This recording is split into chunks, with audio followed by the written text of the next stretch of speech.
I was folding laundry upstairs when I heard my daughter-in-law whisper something that stopped my world. "She's getting too old to keep track of her money anyway," Evelyn said to my son Oliver. My hands froze on the towel I was holding when Oliver replied, "You might be right about that." In that moment, standing at the top of my staircase, I made a decision that would change everything. I was going to let them believe I was losing my mind while I gathered evidence of what they were really planning. What happened next would prove that 35 years practicing family law had taught me more than just how to read contracts. If you're watching this story unfold, please subscribe to hear how a supposedly confused grandmother systematically exposed the people trying to steal her life's work. I stayed perfectly still for another few minutes, listening to their conversation drift up from my kitchen below. Evelyn was telling Oliver about some article she'd read about elderly people making poor financial decisions, how families needed to step in before things got out of hand. My son was agreeing with everything she said, which hurt more than I wanted to admit. I quietly made my way back to my bedroom and sat on my bed, trying to process what I'd just heard. It was Thursday, October 5th, and I'll never forget that date because it marked the moment my life split into two parts. 20 minutes later, I shuffled downstairs in my house slippers, putting on the performance of my life. "There you are, Mom," Oliver said, his voice unusually cheerful. "We were just talking about maybe getting you a checkup. It's been a while since you've seen Dr. Martinez." I'd actually seen my doctor just 2 months earlier and gotten a clean bill of health, but I nodded like this was wonderful news. "Oh, that sounds like a good idea," I said, settling into my usual kitchen chair. "You know how I worry about staying healthy at my age." Evelyn and Oliver exchanged one of those meaningful looks that people think elderly folks don't notice. That evening, while they thought I was watching television in the living room, I snuck into Oliver's home office. His computer password was still his birthday, predictable as always. What I found in his browser history made my blood run cold. Searches for signs of dementia in elderly parents, when to take control of parents' finances, and most disturbing of all, how to get guardianship in Texas. But the real evidence was in his email. I found a conversation between Oliver and Evelyn from 2 weeks ago that revealed the scope of their planning. Evelyn had been systematically documenting supposed incidents where I'd seemed confused or forgetful. According to her emails, I'd forgotten entire conversations we'd had, made strange comments about money, and seemed disoriented during simple tasks. Every single claim was a complete lie, but she'd presented them so convincingly that Oliver had started believing I was declining mentally. The cruelty of it took my breath away. She was manipulating my own son against me, making him genuinely believe he was protecting me from myself. I spent the next hour printing out emails and starting a file that would have made my old law firm colleagues proud. If Evelyn wanted to play legal games with someone who'd spent decades in courtrooms, she was about to learn why that was a terrible mistake. I also discovered that she'd been researching my financial accounts somehow, probably by going through my papers when I wasn't looking. The woman had been planning this for much longer than I'd realized. By Saturday, Evelyn had moved into the second phase of her operation. She called my book club to cancel my Tuesday meeting, telling them I'd been having dizzy spells and needed to rest more. Then she fired Maria, my housekeeper of 15 years, claiming she'd caught her taking small household items. Maria called me that afternoon, crying. "Mrs. Johnson, I would never steal from you," she said through her tears. "You know I wouldn't do such a thing." "Of course you wouldn't, Maria," I said quietly. "And I'm going to remember exactly who suggested otherwise." There was a pause before Maria spoke again. "Mrs. Johnson, are you all right? You sound different somehow." "I'm more all right than some people think, Maria. Can I ask you something? Have you noticed anything unusual about Evelyn's behavior lately?" Maria hesitated before answering. "Well, she's been going through your mail and papers when you take your afternoon naps. She takes pictures with her phone. I thought it was strange, but she told me she was helping organize your important documents." Perfect. Evelyn had made her first real mistake by having a witness to her snooping. There was someone else who could testify to her suspicious behavior. That night, I called my old colleague Patricia Wells at Wells & Associates, where I'd practiced law before retiring. "Patricia, I need your help with something confidential," I said. "Something that might shock you." I told her everything I'd discovered so far. When I finished, she was quiet for a long moment. "Emma, you're describing textbook elder abuse," she finally said. "The good news is that you're documenting everything properly.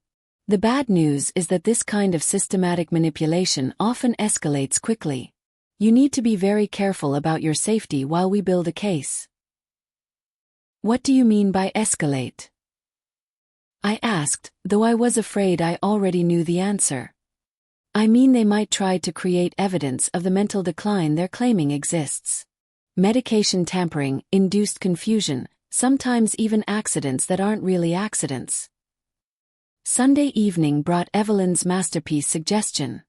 Over dinner, she mentioned that Dr. Martinez was getting older and might not be up to date on the latest treatments for age-related cognitive issues. "There's a specialist named Dr. Richard Hayes who focuses specifically on elderly mental health," she said, cutting her chicken with practiced precision. "I think it might be wise to get a more specialized opinion about your overall cognitive function." "That sounds very thoughtful," I replied, taking a careful sip of my water. "At my age, I should probably have someone who really understands these things." Oliver shifted uncomfortably in his chair, and I could see he still had enough conscience left to feel guilty about what they were planning. But he didn't speak up, which told me how thoroughly Evelyn had convinced him that this was necessary. That night, I researched Dr. Richard Hayes thoroughly. What I found was disturbing but not surprising. His medical license had been suspended for 8 months after being caught falsifying dementia diagnoses in elderly patients whose families wanted to gain control of their assets. In each case, the pattern was the same: wealthy elderly person, concerned family members, quick diagnosis, immediate recommendation for family oversight of finances. Evelyn had chosen a corrupt doctor, but she'd also chosen a desperate one. Since his reinstatement, his practice had been struggling financially. He had significant debt from legal fees and would be motivated to provide whatever diagnosis someone was willing to pay for. But Evelyn didn't realize that desperate people are also careless people, and careless people leave evidence trails. Monday morning, Evelyn announced that she'd already scheduled an appointment with Dr. Hayes for Thursday afternoon. "Just a routine evaluation," she assured me with her practiced smile. "Nothing stressful at all." I spent the rest of the week carefully documenting Evelyn's behavior. She went through my mail before I could see it, redirected calls from my financial advisor when she thought I wasn't paying attention, and I actually caught her photographing documents from my desk drawer when she believed I was napping. Instead of confronting her, I lay perfectly still with my eyes closed, letting her think she was getting away with it. Sometimes the best legal strategy is letting your opponent believe they're winning while you gather evidence of their crimes. I also started a detailed journal of every lie she told and every manipulation she attempted. By Wednesday night, I had a comprehensive record of her systematic fraud. The appointment with Dr. Hayes was scheduled for 2 o'clock Thursday afternoon. As Evelyn drove me to his office, I noticed her hands were slightly shaky on the steering wheel. Whatever her timeline was, she was under pressure to make it work quickly. The office itself looked like a medical practice designed by someone trying too hard to appear legitimate. Everything was suspiciously clean and new, like a movie set built to inspire confidence in questionable healthcare. "Mrs. Johnson, how are we feeling today?" Dr. Hayes asked as I settled into the chair across from his desk. I noticed Evelyn had positioned herself where she could maintain eye contact with him throughout our conversation. "Oh, you know how it is," I said, adjusting my reading glasses. "Some days are better than others. Yesterday I spent 10 minutes looking for my car keys." I gestured to the keys clearly visible in my purse. "Silly me." Evelyn nodded with rehearsed sympathy. She's been having more episodes like that recently. Episodes. As if normal human moments of forgetfulness were symptoms of serious mental illness. Dr. Hayes began his evaluation with questions clearly designed to make me appear confused rather than genuinely assess my mental state. When had I last balanced my checkbook? Did I ever forget to turn off appliances? Had I recently had trouble recognizing familiar people? But I noticed something very interesting. Dr. Hayes kept glancing at a notepad where Evelyn had written specific talking points. She'd literally provided him with a script for this fraudulent evaluation. The corruption was so obvious it was almost insulting. "I'd like to run some standard cognitive tests," he announced, producing a tablet computer. "These will help us establish a baseline for your ongoing care." The tests themselves were simple. Remember 3 words for 5 minutes. Draw a clock showing 3:15. Identify pictures of common household objects. But Dr. Hayes revealed his dishonesty in how he administered them. Whenever I answered correctly, he'd interrupt before I could finish, claim I'd made errors I hadn't made, or rush through explanations so quickly that Evelyn couldn't observe my actual performance. 30 years of questioning witnesses in court had taught me to recognize coaching and manipulation when I saw it. This wasn't a medical evaluation, it was theater designed to produce a predetermined outcome. As we prepared to leave, Evelyn asked, "How do you think she performed?" Dr. Hayes replied smoothly, "I'll have my comprehensive assessment ready by Friday, but I do have some preliminary concerns about cognitive decline that we'll need to address systematically." Walking to Evelyn's car, she slipped her arm through mine with false tenderness. "Don't worry, Emma," she said softly. "Whatever Dr. Hayes finds, Oliver and I will make sure you get the care you need." But as she drove me home, I noticed those shaky hands again. Whatever her plan was, she was running out of time to make it work. The medical report arrived the following Friday, delivered with all the gravity of a terminal diagnosis. Evelyn read it aloud at dinner like she was sharing devastating news, though I caught the flash of relief she couldn't quite hide. Moderate cognitive impairment with signs of progressive dementia and compromised judgment regarding financial matters, she announced with practiced sorrow. Oliver pushed his food around his plate, unable to look up at me. "What exactly does this mean for Mom's daily life?" he asked weakly. "It means," Evelyn said carefully, "that we need to start thinking seriously about Mom's future care, her financial planning, and legal decisions. She's going to need help with complex matters that might become confusing or overwhelming for her." There it was, the real purpose behind this elaborate medical charade. I excused myself early that evening, claiming I felt tired. But instead of going to bed, I sat in my reading chair with the lights off, waiting and listening. Within an hour, their voices drifted up from the kitchen below. My hearing had always been sharp, another thing they'd seriously underestimated about me. "The attorney said that with Dr. Hayes's medical documentation, we can file for guardianship," Evelyn was saying. "It usually takes 3 to 4 months, but with his report, we have a strong foundation for the case." "This still doesn't feel right," Oliver's voice was strained. "Taking control of her finances while she's still living independently, still functioning normally most of the time." "Oliver, your mother isn't going to live forever." Evelyn's tone became sharper. "When she's gone, do you want to spend years in probate court because she made poor decisions during her decline? Do you want to risk her giving away your inheritance to some telephone scammer or questionable charity?" My inheritance. How thoughtful of Evelyn to be so concerned about Oliver's future financial security. "Besides," she continued, and I could hear papers rustling, "we're not stealing anything. We're protecting her assets, making sure they're managed responsibly during her cognitive decline." More paper sounds, then Evelyn's voice again, lower but urgent. "Look at these numbers, Oliver. Between her retirement accounts, her investment portfolio, and this house, we're talking about nearly $5 million. Money that could secure Emma and Jake's college educations, pay off our mortgage, give us real financial stability." Our financial security, not mine, apparently. What if she fights the guardianship? Oliver asked weakly. Evelyn's laugh was cold. With what mental capacity? Dr. Hayes's report clearly documents that she lacks the cognitive ability to make sound financial decisions. No judge is going to side with a woman who can't remember where she put her glasses. Those glasses that were hanging around my neck on a chain, exactly where they'd been all evening.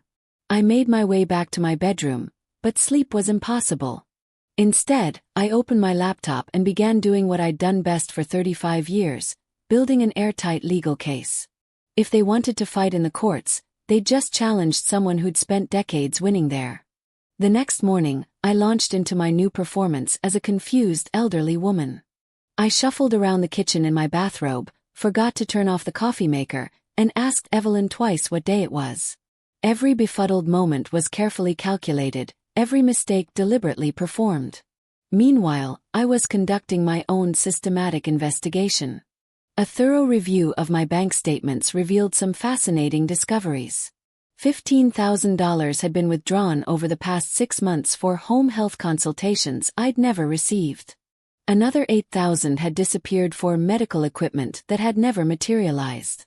When I called the bank directly using my bedroom phone, they explained that Oliver had been added as an authorized user 3 months ago using a limited power of attorney document that I now realized Evelyn had slipped into a stack of insurance papers I'd signed without reading carefully. But my real breakthrough came when Evelyn made a critical error. She left her laptop open on the kitchen counter while she went to pick up Emma from soccer practice, probably feeling confident that I was too mentally impaired to use technology effectively. Her email history revealed the full scope of her desperation. Credit card balances totaling over $70,000, a second mortgage on their house that Oliver clearly didn't know about, and increasingly threatening communications from various creditors. The most disturbing discovery was a series of emails with Dr. Hayes discussing payment for his services. She'd promised him $20,000 for the fraudulent diagnosis, money she clearly didn't have but planned to obtain from my accounts once the guardianship went through. The timeline was critical, according to her most recent email. Creditors were threatening legal action within 30 days, and she needed an expedited guardianship process. 30 days. She was facing complete financial ruin and saw my life savings as her only escape route. I quickly took photos of the most incriminating emails with my phone, then closed the laptop just as I heard her car in the driveway. But as I tried to hurry back to my chair, I accidentally knocked over a water glass on the counter. Evelyn walked in just as I was cleaning it up with paper towels. "Oh, Mom, let me help you with that," she said, but her eyes were darting between me and her laptop. "Have you been in the kitchen long?" "I just came down for some water," I said, playing confused. "I think I bumped the glass somehow, but I'm not sure how it happened." Her eyes narrowed slightly. For the first time, I saw a flicker of genuine suspicion. Evelyn was starting to wonder if I was as mentally impaired as I appeared. "Why don't you go rest in your chair?" she suggested, but it sounded more like a command than a caring suggestion. That evening, Evelyn prepared my favorite meal, pot roast with vegetables and mashed potatoes. She served it with an especially warm smile and watched me more carefully than usual as I ate. "You're not eating much tonight," she observed when I only picked at my food. "I'm just not very hungry," I replied, not taking another bite. Because if Evelyn was becoming suspicious about my mental state, the stakes had just become much more dangerous. I needed to be careful about everything I consumed, especially when she was the one preparing it. That night, I called Patricia again from my bedroom phone. "Patricia, I think Evelyn is starting to suspect I'm not as confused as I'm pretending to be. What should I do?" "That's what I was afraid might happen," Patricia said. "When people are facing financial ruin and see elderly relatives as their only solution, they sometimes move beyond fraud into more dangerous territory. We need to accelerate our timeline and be much more careful about your safety." "What do you mean by more dangerous?" I asked, though I suspected I knew the answer. "I mean tampering with your medication, your food, creating accidents that might not actually be accidents. Emma, you need to stop eating or drinking anything Evelyn prepares without other people present. Document everything you can with photographs, and consider having someone stay with you." The next day was Saturday, and my grandson Jake came to visit. He seemed more uncomfortable than usual as we sat in my kitchen, so I decided to take a calculated risk. "Jake," I said gently, "I need to ask you something important. Has your mother said anything specific about my mental health recently?" He looks surprised by my directness. She says you've been having memory problems and getting confused about money and important decisions. But honestly, Grandma, you seem completely normal to me. You remember everything about my classes, my friends' names, even that I had a chemistry test last Tuesday. Jake, I need you to know something important, and I need you to remember this conversation. Your mother has been lying about my mental condition because she wants to control my finances. She's in serious debt and sees my money as her solution. His eyes widened in shock. What? But she said the doctor confirmed that you have dementia. The doctor she chose has a history of providing false diagnoses for money. I've been pretending to be confused while I gather evidence of what she's really doing. I pulled out my phone and showed him some of the photos I'd taken of Evelyn's emails. If anything happens to me, if I suddenly get much worse or have some kind of accident, I need you to tell the police about this conversation and show them these pictures. Grandma, are you in real danger? He asked, and I could see the fear in his 17-year-old eyes. I'm working to make sure I'm not, but I need people who know the truth. Can you do that for me? He nodded solemnly, and I felt a surge of relief. At least now I had an ally who knew what was really happening. That evening, Evelyn prepared dinner with unusual attention to detail. She kept asking if I wanted more of everything, if the food tasted right, if I felt okay after eating. You seem more tired lately, she observed as she handed me my evening medications. Maybe you should take your blood pressure pills a bit earlier. That's probably a good idea, I agreed, accepting the pills she gave me. But instead of swallowing them, I used a sleight of hand technique I'd perfected over the past few weeks, palming them while pretending to take them with water. Later that night, I examined the pills under my bedside reading lamp. They weren't my usual blood pressure medication. They were something else entirely, something that would make an elderly woman very drowsy, very confused, and potentially very sick if taken regularly. Evelyn wasn't just trying to steal my money anymore. She was actively trying to create the mental impairment she claimed I already had. And if that didn't work fast enough, she might be trying to make me genuinely ill. The following Tuesday, Patricia called with information that confirmed my worst fears. Emma, Evelyn's financial situation is even more desperate than we initially discovered. She's not just behind on credit cards. She's facing foreclosure on that second mortgage in less than 3 weeks. She owes over $90,000 to various creditors, and several are threatening to garnish Oliver's business accounts. How long does she have before complete financial collapse? I asked. Based on the documents I've obtained, maybe 2 weeks. She's been juggling payments for months, but she's running out of options.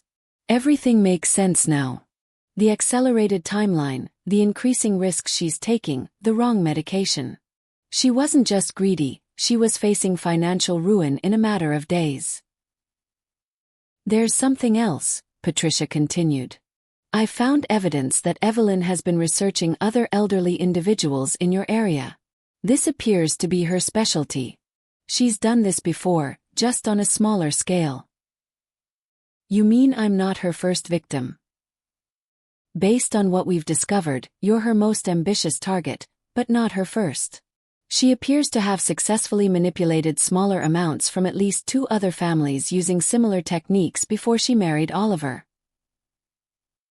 That afternoon, I made a decision that would either save my life or expose me to even greater danger. I was going to force Evelyn's hand by appearing to give her exactly what she wanted.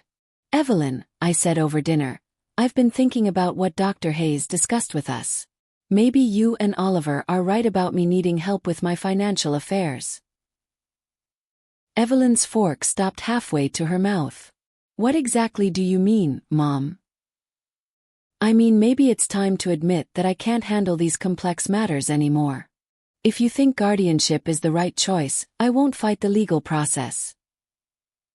The look that passed between Evelyn and Oliver was electric. Evelyn's eyes lit up with barely contained excitement, while Oliver seemed relieved that I was accepting the situation without a struggle. Are you absolutely certain about this, Mom? Oliver asked. It's a very significant decision that affects your independence. I'm certain, I said with a deliberately sad smile. I just want what's best for our family, and I trust you both to take care of me properly. What I didn't tell them was that Patricia and I had been exceptionally busy preparing for this moment.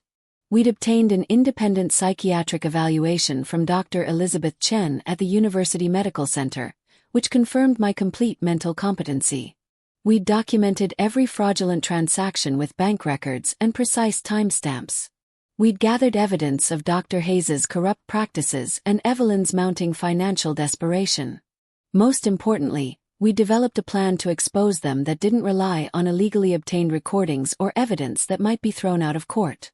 I'd like to have a small family gathering this weekend, I announced. Nothing elaborate, just close family and a few longtime friends. If I'm going to sign these legal papers, I want to mark this transition in a meaningful way. Evelyn practically glowed with anticipation. That sounds perfect, Mom. A beautiful way to celebrate this new chapter in your care and our family's future. But Evelyn had no idea that this gathering would include some very special guests, and that I was about to turn the tables on her in a way she'd never see coming. The trap was set, and all I had to do was wait for her to walk into it. Saturday evening arrived with perfect autumn weather for what Evelyn believed would be my surrender.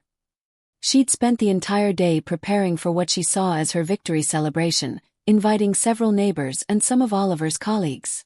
She moved around my house like she already owned it, playing the part of the devoted daughter-in-law organizing a touching farewell to her mother-in-law's independence.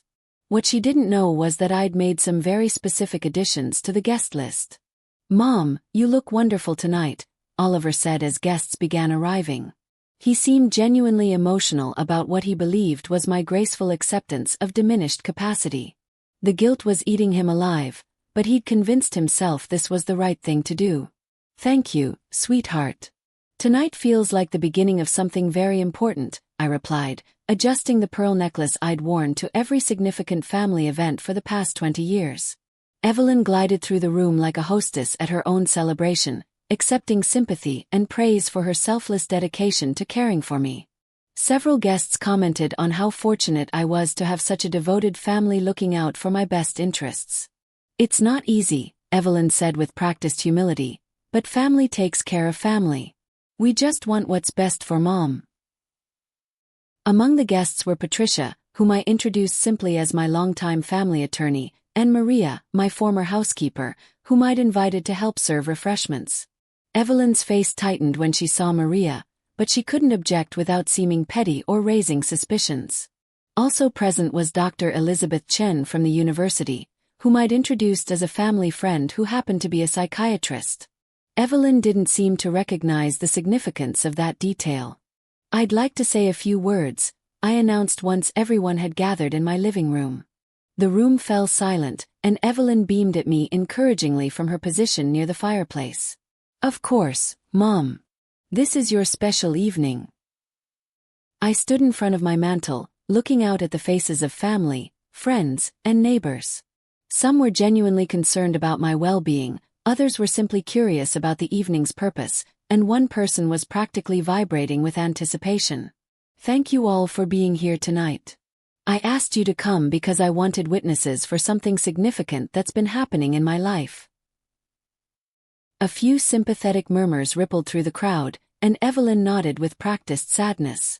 "You see, there are people in this room who believe I'm suffering from dementia and can no longer manage my own affairs. The interesting thing is," I continued, reaching into my jacket pocket, "I've never felt more mentally sharp in my entire life, and I have some information to share that might genuinely surprise everyone here." I pulled out a thick manila folder and placed it prominently on the mantelpiece. This folder contains bank records showing unauthorized withdrawals from my accounts, medical records from Dr. Elizabeth Chen at the university confirming my complete cognitive competency, evidence of Dr. Hayes's previous disciplinary actions for falsifying elderly patient assessments, and documentation of Evelyn's severe financial problems that motivated this entire scheme. The silence in the room was deafening. You could have heard a pin drop. Evelyn's face had drained of all color, and her hands were visibly shaking. Oliver looked like someone had just told him his entire world was built on lies, which was essentially what had happened. "Maria," I said, turning to my former housekeeper, "would you please tell everyone what you witnessed Evelyn doing in my home office?" Maria stepped forward nervously, glancing between Evelyn and me. "I saw Mrs. Evelyn taking pictures of Mrs. Johnson's financial papers with her phone. When I asked about it, she told me she was organizing things for Mrs. Johnson, but it seemed very strange to me. She was also going through the mail before Mrs. Johnson could see it." "Thank you, Maria." I looked directly at Evelyn, who seemed frozen in place like a deer caught in headlights. "You see, Evelyn, you made one critical miscalculation. You assumed that being elderly meant being naive, but 35 years practicing law taught me to recognize fraud when I see it, no matter how cleverly it's disguised." Patricia stepped forward, holding her own folder of documents. "As Mrs. Johnson's attorney, I've already filed a comprehensive report with the Texas Department of Family and Protective Services regarding this attempted elder abuse. Dr. Hayes is currently under investigation by the State Medical Board, and the District Attorney's Office has been provided with all relevant evidence of financial fraud and conspiracy." Evelyn finally found her voice, though it came out as barely more than a whisper. "This is ridiculous. You can't prove any of this. It's the word of a confused old woman against documented medical evidence." "Actually," I said, smiling for the first time in months, "I can prove all of it. You documented your own crimes in your emails, Evelyn. Every fraudulent transaction, every lie you told Oliver, every payment you promised Dr. Hayes. That's what happens when criminals get desperate and careless." I pulled out my phone and displayed the photos I'd taken of her laptop screen. "Your credit card debt, your secret second mortgage, your threats from creditors, your promises to pay Dr. Hayes $20,000 you don't have. All of it preserved in your own words." Oliver stood up slowly, his face pale with shock and betrayal. The man looked like he'd aged 10 years in the span of 10 minutes. "Evelyn, is this really true? Did you actually lie about Mom's condition? Did you manipulate me into believing she was losing her mind?" But Evelyn was already moving toward the door, realizing that her carefully constructed house of lies had just collapsed around her in the most public way possible. "This isn't over," she said as she grabbed her purse. "You think you're so smart, but you have no idea what you've just done to this family."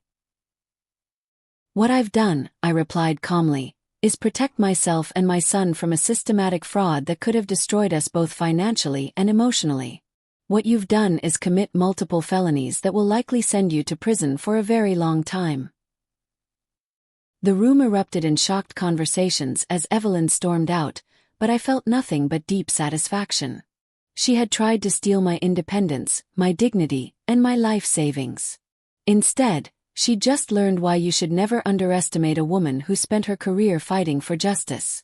After the guests left, Oliver sat in my kitchen looking like he'd been hit by a truck.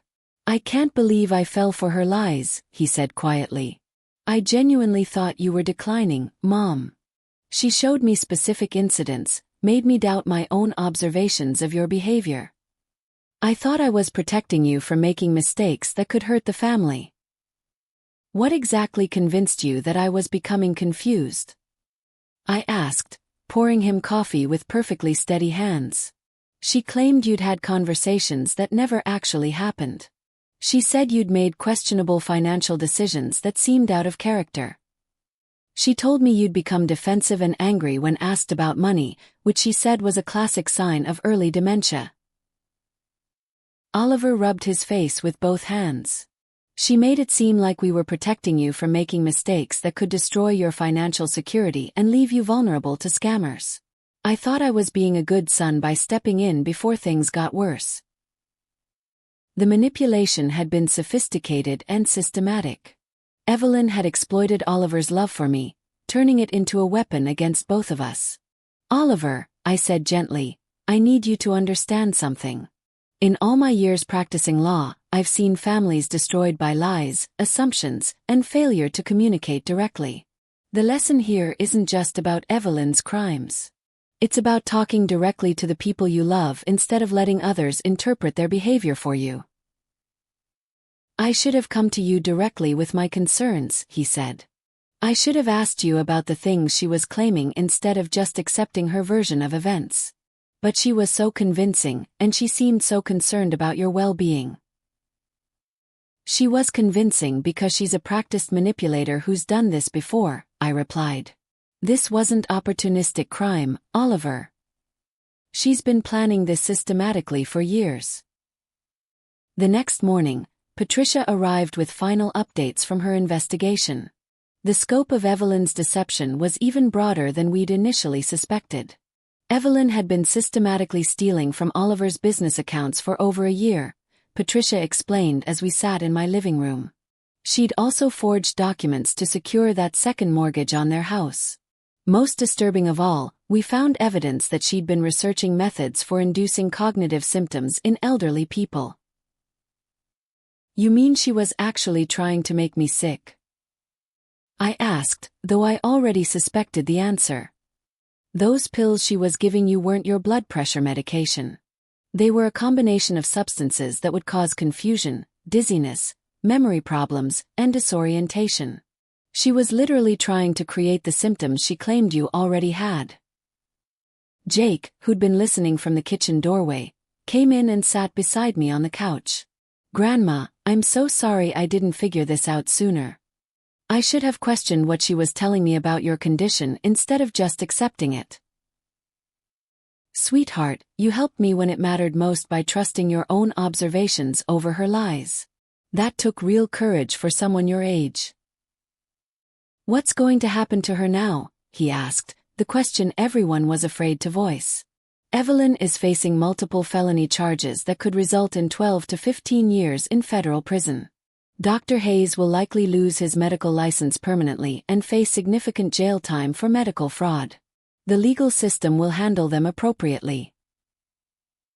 That evening, Patricia called with the final pieces of the puzzle that explained the full scope of Evelyn's planning. Emma, we found something significant when the police searched Evelyn's apartment. She had maintained detailed files on you going back over 3 years. Financial records, medical information, even notes about your daily routines and social relationships. 3 years. This wasn't opportunistic crime or a desperate last-minute scheme. She had been systematically researching and planning to defraud me almost from the moment she married Oliver. She specifically researched your assets and legal vulnerabilities before implementing her scheme, Patricia continued. The level of premeditation here is staggering. The revelation that Evelyn had been plotting against me for years, that she'd systematically manipulated my son as part of a long-term financial fraud, was devastating but also clarifying. It explained so many small incidents over the years that I'd dismissed as personality quirks or misunderstandings. She'd been laying groundwork for this fraud since the beginning of her relationship with our family. There is one positive development, Patricia added. Jake and Emma are legally Oliver's adopted children from his first marriage. Evelyn's lies about being their biological mother don't change their legal status. They'll remain part of your family regardless of what happens to her. So they won't lose their grandmother when this is over, I said. They'll just lose the woman who's been lying to them their entire lives. 2 weeks later, I stood in my kitchen making breakfast for Jake and Emma, who'd been staying with me while Oliver sorted out the legal and financial mess Evelyn had created. Emma, now 16, was struggling with the revelation that the woman she'd called mother for most of her life had been systematically lying and stealing from their family. How did you stay so calm through all of this? She asked as I flipped pancakes on the griddle. How did you keep pretending to be confused when you knew what she was really doing? I thought about her question carefully before answering. I stayed calm because I remembered who I was and what I was capable of. For a while, I let other people define me by my age, my supposed limitations, and my apparent vulnerability. But my legal career taught me that the truth always emerges eventually. You just have to be patient enough and strategic enough to make sure you're the one controlling how it's revealed. I plated the pancakes and sat down across from her. Evelyn thought my age made me weak and my trust made me gullible. She thought my love for my family made me an easy target. She was wrong about everything. The truth is, getting older doesn't make you less capable. It makes you more experienced. It doesn't make you more vulnerable. It makes you more strategic. And it certainly doesn't make you less dangerous to people who underestimate you. Emma smiled for the first time since Evelyn's arrest. It just makes you better at playing the long game, she said. Exactly. And sometimes the long game is exactly what you need to win everything that matters. 14 months later, I stood in a Texas federal courtroom watching Evelyn receive her sentence. 12 years for elder abuse, financial fraud, conspiracy, and attempted poisoning. Dr. Hayes received 8 years and permanent revocation of his medical license. Justice, as it turned out, was even more satisfying than revenge. The judge's words still ring in my ears. This court has rarely seen such a calculated and cruel attempt to exploit the trust and vulnerability of an elderly family member. Oliver and I have been rebuilding our relationship step by step. He's been in therapy for months, learning to process the fact that his entire marriage was built on systematic deception and financial fraud. It's painful work, but he's committed to earning back my trust and his own self-respect. I should have protected you instead of doubting your abilities, he told me last Sunday over dinner at my kitchen table. You should have talked to me directly instead of accepting someone else's interpretation of my behavior, I replied. But we both made mistakes. The important thing is learning from them and moving forward together. The kids have been remarkable through this entire ordeal. Jake is now 19 and in his sophomore year at college, studying business law with plans to follow in his grandmother's footsteps. He visits me every other weekend, and we've developed the kind of relationship I always hoped to have with my grandchildren. Emma, now 17, has been living with me while Oliver reorganizes his life and his business. Having young people in the house again has been surprisingly energizing. Grandma, Emma said last week while we were preparing dinner together, I really admire how you handled everything. You could have just been a victim, but you chose to fight back intelligently instead of letting them destroy you. Sometimes fighting back is the only way to protect yourself and the people you love, I told her as I seasoned the roast. But the key is fighting smart, not just fighting hard. The most meaningful development in my life came from an unexpected source. 3 months after Evelyn's sentencing, I received a phone call from an elderly woman named Dorothy Martinez. Mrs. Johnson, I saw your story in the Austin American-Statesman. My son and his wife have been trying to convince me I have dementia so they can control my finances.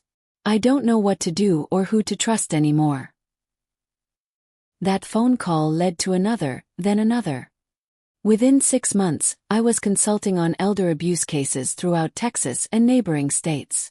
Word spread through networks of seniors, attorneys, and social workers about the retired lawyer who'd exposed her own family's fraud and was now helping others do the same. 9 months later, I'd helped establish the Texas Elder Protection Legal Clinic, providing free legal services to seniors facing financial exploitation by family members. You've transformed your personal nightmare into a way to help hundreds of people, Patricia said when we celebrated the clinic's first anniversary. We were sitting in the conference room of our new office space, surrounded by case files and legal documents. That's what good lawyers do, I replied. We take complex problems and develop systematic solutions that protect vulnerable people. The clinic has handled over 200 cases in its first year. We've recovered more than $3 million in stolen assets and helped send 17 people to prison for elder abuse. Each case follows a depressingly similar pattern: trusted family members or caregivers systematically manipulating elderly relatives, forging documents, tampering with medications, and using corrupt medical professionals to provide fraudulent diagnoses. Last month, I testified before a congressional subcommittee about elder abuse, sharing my story and advocating for stronger federal protections for seniors. The irony wasn't lost on me. Evelyn had tried to convince the world that I was too old and confused to manage my own affairs, and now I was helping to shape national policy on protecting elderly Americans from exactly the kind of fraud she'd attempted. Mrs. Johnson, the committee chairwoman said after my testimony, "Your case illustrates perfectly why we need better safeguards against financial exploitation of seniors. What would you recommend as the most important changes we could make?" First, mandatory background checks for anyone seeking guardianship or conservatorship over an elderly person. Second, independent medical evaluations from board-certified geriatricians when cognitive decline is claimed. Third, severe criminal penalties for family members who exploit elderly relatives financially. The hearing was broadcast on C-SPAN, and I received hundreds of emails afterward from seniors facing similar situations and from adult children who realized they might be falling for the same manipulation tactics that had fooled Oliver. We've used those contacts to build a national network of attorneys and advocates specializing in elder protection. Yesterday was a particularly special day. Tommy brought his fiancée Sarah to meet me, and we sat on my back porch overlooking the garden that Emma and I had planted together last spring. The roses were in full bloom, and the afternoon sun made everything look golden and peaceful. "Mrs. Johnson," Sarah asked, "how did you stay so strong through such a terrible betrayal? How did you keep faith in people after someone you trusted tried to destroy your life?" I thought about her question carefully, watching Oliver arrive for our weekly dinner. He was carrying a bouquet of flowers and wearing a genuine smile as he waved from the driveway. The man who'd almost lost his mother to his wife's lies was slowly becoming the son I'd always known he could be. "I stayed strong because I remembered who I was," I said finally. "For a while, I let other people define me by my age, my supposed limitations, my apparent vulnerability. But my legal career taught me that the truth always emerges eventually. You just have to be patient enough and strategic enough to make sure you're the one controlling how it's revealed. Evelyn thought my age made me weak, that my trust made me gullible, that my love for my family made me an easy target. She was wrong about everything." Emma joined us on the porch, carrying a tray of iced tea and homemade cookies. At 17, she's become wise beyond her years, shaped by watching her family navigate betrayal and recovery. "The truth is," I continued, "getting older doesn't make you less capable. It makes you more experienced. It doesn't make you more vulnerable. It makes you more strategic. And it certainly doesn't make you less dangerous to people who underestimate you," Emma added with a grin. "It just makes you better at playing the long game." "Exactly," I said, reaching over to squeeze her hand. "And sometimes the long game is exactly what you need to win everything that matters." Oliver joined us on the porch, and for the first time in years, our family felt complete. Not because we'd gone back to the way things were, but because we'd built something new and stronger from the wreckage of Evelyn's deception. "Mom," he said, settling into the chair beside mine, "I got the final paperwork today. The house is completely clear of Evelyn's fraudulent mortgage, and your accounts have been fully restored. More importantly," he continued, "the district attorney says our case is being used as a model for prosecuting similar elder abuse schemes across the state. Your willingness to go through this legal process is helping protect other seniors from the same kind of fraud." That news meant more to me than any personal vindication could have. This morning, I received a letter from a woman in Oregon whose daughter-in-law had been using tactics almost identical to Evelyn's. "Your story gave me the courage to fight back," she wrote. "I'm not as legally savvy as you are, but I remembered your advice about documenting everything and trusting my own judgment. We caught her before she could steal more than a few $1,000s." Letters like that arrive weekly now, from seniors who've learned to recognize the warning signs of financial abuse and from adult children who've realized they were being manipulated into doubting their parents' competency. Each one reminds me that Evelyn's attempt to destroy my life has instead become the foundation for protecting countless other families. The Texas Elder Protection Legal Clinic continues to grow. We now have satellite offices in Houston, Dallas, and San Antonio, staffed by attorneys who understand that elder abuse isn't just about money. It's about dignity, independence, and the fundamental right of competent adults to control their own lives regardless of their age. "You know what I've learned through all of this?" I told Patricia last week as we reviewed the clinic's annual report. The people who target seniors for financial abuse always make the same mistake. They assume that age equals weakness, that trust equals stupidity, that love equals vulnerability. "They're wrong on every count," she replied. "Age often equals wisdom, trust often equals strength, and love always equals fierce protection when threatened." We've built our entire legal practice around that principle, and it served us well in courtroom after courtroom.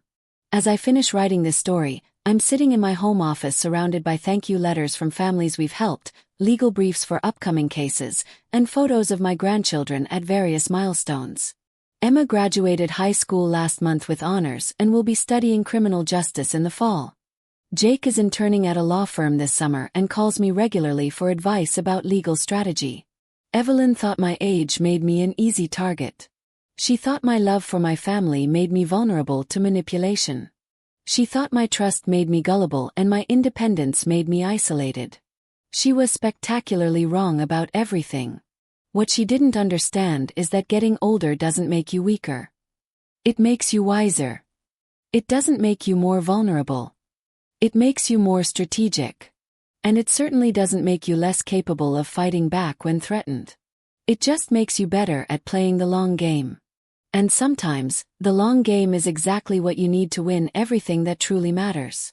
My advice to anyone watching this story: trust your instincts, document everything, and never let anyone convince you that age equals incompetence. Most importantly, remember that the best revenge against people who underestimate you is proving them completely wrong. Thanks for listening to my story. If you found it helpful or inspiring, please subscribe to hear more stories about people who refuse to be victims. And if you're facing a similar situation, remember that you're stronger and smarter than the people trying to exploit you think you are. Sometimes you just need to remind them of that fact.